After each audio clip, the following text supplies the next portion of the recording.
அனைவருக்கும் வணக்கம். Welcome back to Raj and Rishu views. Rishu, எனக்கு சின்ன டவுட். எனக்கு மட்டும் இல்ல, சப்ஸ்கிரைபர் எல்லாருக்குமே அந்த டவுட் இருக்கு.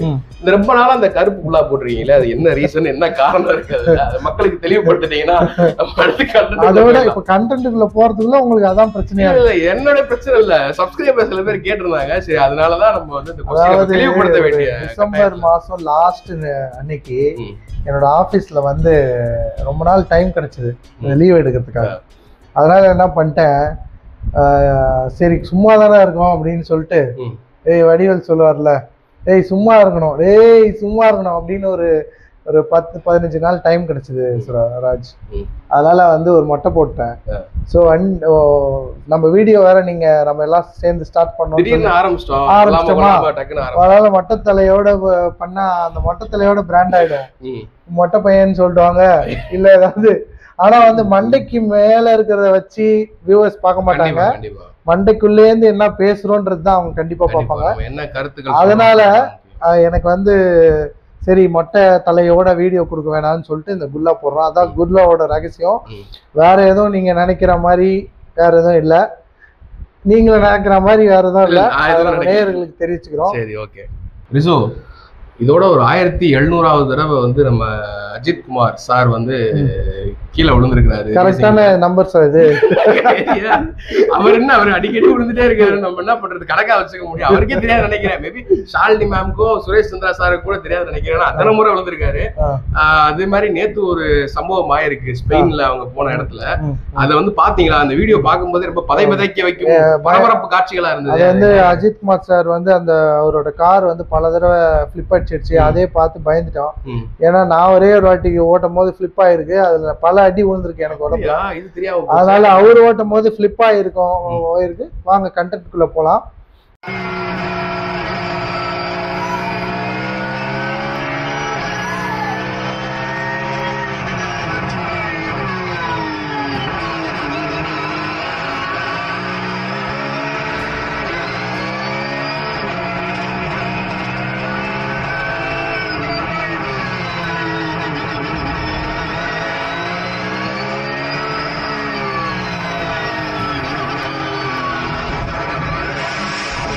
Sports development authority of Tamil Nadu, நம்மளோட ஸ்போர்ட்ஸ் டெவலப்மெண்ட் சென்டர் தமிழ்நாடுவோட லோகோவோட அந்த துபாய் கார் ரேசிங்கில் பங்கேற்றாரு.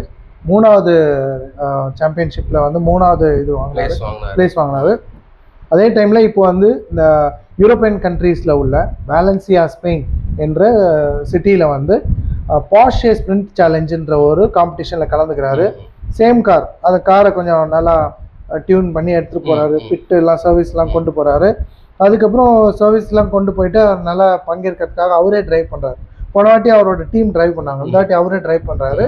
டிரைவ் பண்ணும்போது 5th ரவுண்டில் என்ன ஆச்சுன்னா, 5th ரவுண்ட் வரைக்கும் நல்லா ரேசிங் போயிட்டுருக்கு. அந்த வீடியோவை நம்மளே பார்த்தோம். அதுக்கப்புறம் வந்து பார்த்தீங்கன்னா 6வது ரவுண்டில் வந்து நல்லா அந்த இப்படி வந்து அப்படி லெஃப்ட் எடுத்து கரெக்டாக ஒரு ஓவர்டேக் எல்லாம் பண்ணுற மாதிரி வரும், அந்த இடம் வரும். முந்திர டைமில் வந்து அவங்க இன்னொரு லேனில் போன வண்டி வந்து அவரோட காரு கூட ரேசிங் பண்ண இன்னொரு வண்டி, கிரே கலர் வண்டி. அந்த கிரே கலர் வண்டி பார்த்தீங்கன்னா அப்படியே அவர் கிராஸ் பண்ணும்போது அது தெரியாமல் அன்ஃபார்ச்சுனேட்டாக அந்த பின்னாடி வந்து இது பம்பரில் இடித்து இவரோட கார் வந்து மல்டிபிள் ஃப்ளிப்ஸ் அடிச்சிருச்சு. இது வந்து எப்படின்னா, நார்மலாக ஒரு ஃப்ளிப் அடித்தாலே உடம்புல பல அடிப்படும். ஆனால் இவர் ரேசிங்கில் இருக்கிறனால காருக்குள்ளே பார்த்தீங்கன்னா எல்லாருக்கும் வந்து இது தெரியுமான்னு தெரியாது. இப்போ நான் ட்ராக்குக்கெல்லாம் போய் 2-3 வாட்டி பார்த்துருக்கேன். கார் எப்படி பில்டு பண்ணியிருப்பாங்கன்னா, அந்த காரை வந்து உங்களுக்கு வந்து அந்த உள்ளார வந்து கம்ப்ளீட்டாக அந்த கம்பிலாம் கட்டி டிரைவருக்கு அடிப்படாமல் அவருக்கு ப்ரொடெக்ஷன் நல்லா கொடுத்து நல்லா பர்ஃபெக்டாக தான் பில்ட் பண்ணியிருப்பாங்க. நார்மல் கார் நீங்கள் நினைக்கிற மாதிரி நேர்களே, நீங்கள் வந்து நார்மல் காரோட பில்டு வேறையாக இருக்கும், ரேஸ் காரோட பில்டு ஸ்ட்ரென்த் வேறையாக இருக்கும். எத்தனை வாட்டி ஃப்ளிப் அடித்தாலும், ரொம்ப ஃப்ளிப் அடித்தா ரொம்ப கஷ்டம். ஆனால் ஃப்ளிப் அடித்தாலும் உங்களுக்கு உயிர் சேதம் ஆகாமல் இருக்கிறதுக்கு. ஏன்னா ரேசிங்னாலே ஒரு தெரிஞ்சுதானே வராங்க அவங்க. பாக்ஸிங்னா மூஞ்சில குத்து வரும், ரத்தம் வரும். ரேசிங்னா அதே தான், ரிஸ்க் இருக்கும், ஆக்சிடென்ட் ரிஸ்க் இருக்கும். அதனால அந்த பில்டு வந்து ஹெவியா இருக்கும். நம்மளும் கூடிய சீக்கிரம் பாக்ஸிங் அதெல்லாம் வந்து அதெல்லாம் வந்து நம்மள வந்து யாராவது திட்டும் போது கருத்தியல் ரீதியா நம்ம வந்து எதிர்கொள்ளலாம் தவிர இந்த மாதிரி வன்முறை ரீதியா நம்ம வந்து எதிர்கொள்ளக்கூடாது. அப்படிலாம் இல்ல. ஆக்சுவலா பாக்ஸிங் முறையா கத்துக்கிட்டு அதை பயிற்சி பண்ணணும். எல்லாருக்குமே தற்காப்பு கலை ரொம்ப முக்கியம். சரி, ஓகே, ரைட். இந்த coming to back to this racing track for sir Ajith குமாரோட அந்த ட்ராக்கோட டீடைல்ஸ் என்ன ஆயிடுச்சுன்னா, ஒரு 3-4 ஃபிளிப் அடிக்குதுங்க. ஃபிளிப் அடிக்கும் போது என்ன ஆயிருக்குன்னா, ஒரு 4 ஃபிளிப் அடிச்சுது. அந்த நேரத்துல எல்லாருக்குமே பதறி இருக்கும், யாரா இருந்தாலும். கண்டிப்பா. ஏன்னா அடிச்சு உள்ள ரொட்டேட் அடிச்சு ஏதாவது ஒரு பொருள் வந்து குத்துறதோ, உடம்புல ஏதாவது ஆகுறதோ, இல்ல அவருக்கு ப்ரொடெக்ஷன் உள்ள இடத்த வச்சே நம்ம குத்துறதா அப்படின்னா, அவர் ஹெல்மெட்லாம் போட்டு தான் வண்டி ஓட்டுறாரு. நார்மலா ஹெல்மெட் எல்லாம் போட்டு கார் ஓட்ட மாட்டோம். ஆனா ரேசிங்ல பாத்தீங்கன்னா ஹெல்மெட் போட்டு தான் கார் ஓட்டுவாங்க, டு ப்ரொடெக்ட் தி ஹெட். அது ரொம்ப இம்பார்ட்டன்ட். அதான் ரூல் ஆஃப் தலையை பாதுகாக்கணும், மூளையும் பாதுகாக்கணும், எல்லாத்தையும் பாதுகாக்கணும். அதனால அவர் மேல உள்ள அக்கறையில இருக்கிற எல்லாருமே அவர் நல்லா இருக்காருங்க. இந்த 3 ஃபிளிப் அடிச்சும் எந்த பிரச்சனையும் இல்லாம he is very safe. God's grace இருக்காரு. நம்ம அஜித் குமார் சாருக்கு எந்த பிரச்சனையும் இல்ல, நல்லா இருக்காரு. எக்ஸ் தளத்துல வந்து ஒரு பதிவு ஒன்று போட்டிருந்தாங்க. அதுல வந்து தெளிவா கார் எத்தனாவது கியர்ல போகுது, கார் எந்த டைரக்ஷன்ல போகுது, அதுக்கு முன்னாடி எந்த கார் வந்தது, எப்படி கிராஷ் ஆனது அப்படின்றதுலாம் அந்த வீடியோலயே தெளிவா இருந்துச்சு. அந்த வீடியோவே நாங்க வந்து டிஸ்பிளே பண்றோம் கீழே. அது பாத்தீங்கன்னாலே தெரியும் எவ்வளவு ஒரு ஃபோர்ஸ்ஃபுல்லா அந்த கார் வந்து முன்னாடி போகுது. பட் அஜித் குமார் சார் வந்து அதை கிராஸ் பண்ணி போதான் பார்த்தாரு. பட் ஆனால் அன்பார்ச்சுனேட்லி அது இடிச்சு அது ரோலிங் ஆகி விழுந்த வீடியோஸ்லாம் நம்ம நேற்று பார்த்துருப்போம். பட் காட்ஸ் கிரேஸ்ல வந்து இப்போ அவர் நல்லா இருக்காரு அப்படின்னு தெரிஞ்சதுக்கு அப்புறம் வந்து அவருடைய ஃபேன்ஸும் சரி, தமிழக மக்களும் சரி, கொஞ்சம் எல்லாருமே அவரை விரும்பக்கூடிய மக்கள் அனைவரும், ஏன் நம்மளோட திரைத்துறையில இருக்கிற பெரிய பிரபலம் ஒரு விஐபி, அதனால நம்ம தமிழ்நாட்டுல உள்ள ஒரு முக்கியமான ஆளு.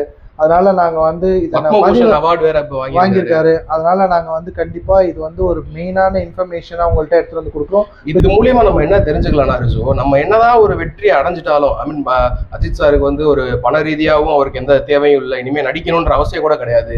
இட்ஸ் வெல் செட்டில்டு ஃபேமிலி, அவருக்கு நல்ல ஃபேமிலி இருக்கு. இப்போ பத்மபூஷன் அவார்டு வேற வாங்கியிருக்காரு இப்போ ரீசெண்ட் டைம்ல. ஸோ இத்தனை வெற்றிகள் அடைஞ்சாலும் தன்னுடைய இலக்கை நோக்கி ஓடிக்கிட்டே இருக்காரு பாத்தீங்களா. அந்த ஒரு தன்னம்பிக்கை வந்து எல்லா இளைஞர்கிட்டையும் இருக்கணும் அப்படின்றது வந்து நம்ம இதுல தெரியுது. ஏன்னா ஒரு இடத்துல வந்து நம்ம ஸ்டேபிளா கம்ஃபர்ட் ஜோன்ல வந்து இருந்துடக்கூடாது.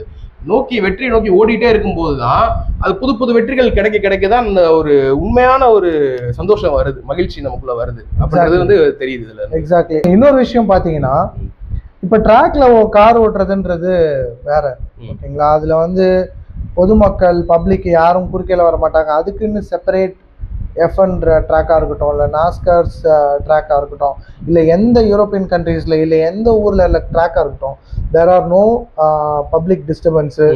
ட்ராக்குன்றது ட்ராக் தான். ரெண்டாவது எலிஜிபிலிட்டி டெஸ்ட் எடுத்துட்டு தான் ட்ராக்குள்ளே போகணும். சும்மாலாம் போய் கார் ஓட்டிட முடியாது. அதுக்குன்னு ஒரு எலிஜிபிலிட்டி டெஸ்ட் இருக்கும், எல்லா ஸ்போர்ட்ஸ் மாதிரியும். அதுவும் கார் ரேசிங் ஸ்போர்ட்ஸ்க்கும் அப்படி தான். நம்மளோட குறிப்பாக இந்தியாவில் கேடிஎம் பைக்காக இருக்கட்டும், பைக் பேர் சொல்லுவாங்கன்னா, ரேசிங் பைக்ஸ், சூப்பர் பைக்ஸாக இருக்கட்டும், நம்ம ஊரில் ராங்காக வந்து ஸ்பீடிங்ஸ் பண்ணுறாங்க, ரேஜ் ஃபைட்ஸ் போயிட்டுருக்கு. நார்மல் பப்ளிக் ரோட்டில் போகும்போது, ஆஃபீஸ் ஹவர்ஸ் போகும்போது, இல்லை மக்களுக்கு வந்து இடையூறு செய்கிற மாதிரி ஒரு சில இளைஞர்கள் வந்து நீங்கள் ரேசிங் பண்ணுறீங்க, நீங்கள் ஸ்மார்ட்டாக காட்டணும், நீங்கள் வந்து நல்லா கெத்தாக தெரியணும் அப்படின்னு சொல்லிட்டு ரேசிங் பண்ணுறீங்க. இது எங்களுக்கு வந்து பொதுமக்களுக்கும் இல்ல யாருக்குமே இது கெத்தா தெரியல. இது கெத்து கிடையாது. இது ரொம்ப ரேசிங் வந்து இரிட்டேஷன் எல்லாருக்குமே வருது. இது கெத்து கிடையாது. இது வெத்து வேட்டுங்க தான் இந்த வேலையை பார்ப்பாங்க. அதாவது பொதுமக்களுக்கு அச்சுறுத்தும் வகையில அந்த ரேஸ் நடத்துறது. நம்ம நீட்டா ஒரு ஓரத்துல ஒரு ட்ராக்ல போயிட்டு இருப்போம், பாத்துல அதே மாதிரி இப்போ புதுசா பாத்தீங்களா, நானும் என் டைம்ல காலேஜ் படிக்கிற டைம்லலாம் பாத்தீங்கன்னா பைக்கும் சரி காரையும் சரி நல்லா ஸ்பீடாக ஓட்டி பழகிருக்கேன். அதுக்கு வந்து ஸ்பீடாக ஓட்டுறது வேற, ரேஷ் பண்ணுறது வேற. பாருங்க, ஸ்பீட் ரேசிங் வேற, ரேஷ் டிரைவ் வேற. ரெண்டுத்துக்கும் வித்தியாசம் இருக்கு. யாருமே இல்லாத இடத்துல நீங்கள் ஒரு இடத்துக்கு போகணும், ஸ்பீடாக தான் போறீங்க, அந்த இடத்துல ஸ்பீட் லிமிட் இருக்கு, வரம்போட டிராஃபிக் வரம்போட நீங்கள் போகிறது வந்து இட் இஸ் ஹெல்த்தி. பட் நீங்கள் வந்து ஒரு பப்ளிக் பிளேஸில் போகும்போது, ஸ்கூல்ஸ்ல இருக்கு, ஒரு குழந்தை இருக்கு, கிராஸ் பண்ண ஒரு ரோட்டில் போகும்போதெல்லாம் பார்த்தீங்கன்னா ஒரு குறுகலாக சின்ன ரோடா இருக்கும். அந்த சின்ன ரோட்ல பாத்தீங்கன்னா அவ்வளோ ஸ்பீடா அந்த சைலன்சரை வந்து அந்த உடச்சி வச்சிருப்பாங்க. உடச்சி வச்சு ஆல்டர் பண்ணி பத்த வச்சிருப்பாங்க. அந்த சைலன்சர்லாம் ஆல்ட்ரேட் பண்ணி ஒரு ஒரு எரிச்சல் ஊற்றும் விதமாக அந்த சவுண்ட் எல்லாம் வச்சுட்டு போறாங்க இல்ல, அவங்க காதை கொண்டு வந்து அதுலயே வச்சு நம்ம திருக்கி டருக்கு டருக்கு டருக்குன்னு திருக்கி விட்டோம்னா அது தெரியும். அது எப்படி அந்த இரிட்டேஷன் ஆகுது ரோட்ல போற மத்தவங்களுக்கு அப்படின்றது. அவங்க வண்டி ஓட்டுறவங்களுக்கே இன்ட்ரெஸ்ட் தாங்க இருக்கும். ஆனா அவங்களுக்கு வந்து நல்லா மியூசிக் மாதிரி தெரியுது. அது தெரியுது. அந்த மியூசிக்கே ஒரு 24 மணி நேரத்துக்கு காதை கிட்டக்க வச்சு கேட்க வச்சுட்டோம்னா சரியா வந்துடும். இவங்களுக்கு அந்த ட்ரீட்மெண்ட் தான் கரெக்டா இருக்கும். அதே அஜித் சார் மாதிரி அவ்வளவு பெரிய ரேஸ் ஸ்பெயினுக்கு போய் தமிழ்நாடு ட்ராக்ல இல்ல ஏதாவது கோயம்புத்தூர்ல ரேசிங் கிளப்பா என்ன இருக்கே அந்த இதுல இருங்காட்டுக்கோட்டையில ஒரு ரேஸ் ட்ராக் இருக்கு. அங்க போய் முடிஞ்சா ஓட்டுங்க, அங்க போய் எவ்வளவு வேணாலும் திரும்பி காட்டுங்க. அப்படி திரும்பி காட்டினீங்கன்னா எங்களுக்கு கொஞ்சம் டிஸ்டர்பன்ஸ் இல்லாம இருக்கும். மக்களுக்கு அங்க போய் திரும்பி காட்டினீங்கன்னா மக்களுக்கு வந்து டிஸ்டர்பன்ஸ் இல்லாம இருக்கும். நீங்களும் வந்து ஏதாவது சாதிப்பீங்க, ரேசிங் வந்து பண்ணுங்க. இங்க பண்ணாதீங்க. பெசன்ட் நகர்ல நம்ம சென்னையில பாத்தீங்கன்னா பொதுமக்கள் நடமாடுற பப்ளிக் பிளேசஸ் லைக் பீச் இந்த கார்னர்ல எல்லாம் நீங்க வந்து பெசன்ட் நகர்லாம் பாக்குறோம். நம்ம எவ்வளவு ரேசிங் ஓட்டிக்கிட்டு முறுக்கிக்கிட்டு இதெல்லாம் வந்து இட் இஸ் நாட் குட். நீங்க வந்து you go and do in the track. உங்களோட ஸ்கில்ஸை வந்து அங்க காட்டுங்க. அந்த ஸ்கில்ஸ் வந்து அங்கீகரிக்கப்படும். இங்க அங்கீகரிக்கப்படாது. உங்க மேல வயலன்ஸ் தான் வரும். வயலன்ஸ் வந்து எஃப்ஐஆர் விழுவோம். இங்க ரேஸ் ஓட்டுன்னு வரும். ஏன் உங்களோட லைசன்ஸ் கூட ரத்து ஆகிறதுக்கு சான்சஸ் இருக்கு. அஜித் சார் நல்லா இருக்காருங்க, கவலைப்படாதீங்க மக்களே. அது வரைக்கும் நிம்மதி. அதனால வந்து no worries, he is all right. உங்களிடமிருந்து விடைபெறுவது உங்கள் ராஜ், உங்கள் ரிசர்வ்.